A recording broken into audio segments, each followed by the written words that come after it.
Bayangin bro, sebelum kata republik bahkan dikenal di tanah air kita, sebelum Indonesia berdiri, bahkan sebelum ide kemerdekaan muncul di pikiran para pejuang, ternyata di tengah rimba Kalimantan pernah berdiri sebuah negara kecil yang nyaris dilupakan sejarah.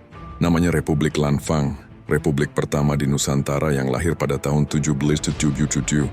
Lebih dari 2 abad sebelum Indonesia merdeka.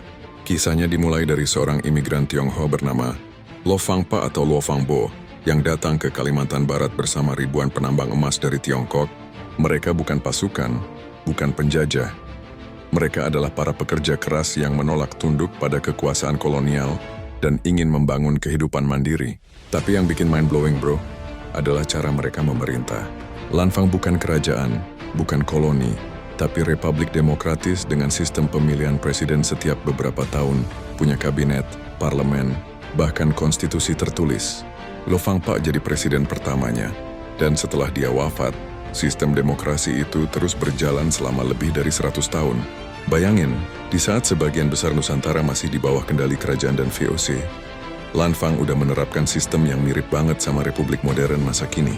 Mereka hidup berdampingan dengan masyarakat lokal, berdagang, menambang emas, dan menjaga kedaulatan mereka dari tekanan Belanda.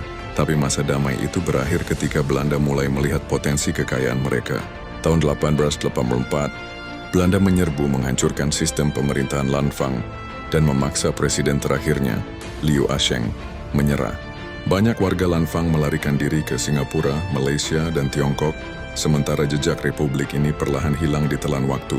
Sekarang hanya sedikit orang yang tahu bahwa republik pertama di Nusantara justru berdiri di Kalimantan, bukan di Jawa atau Sumatera.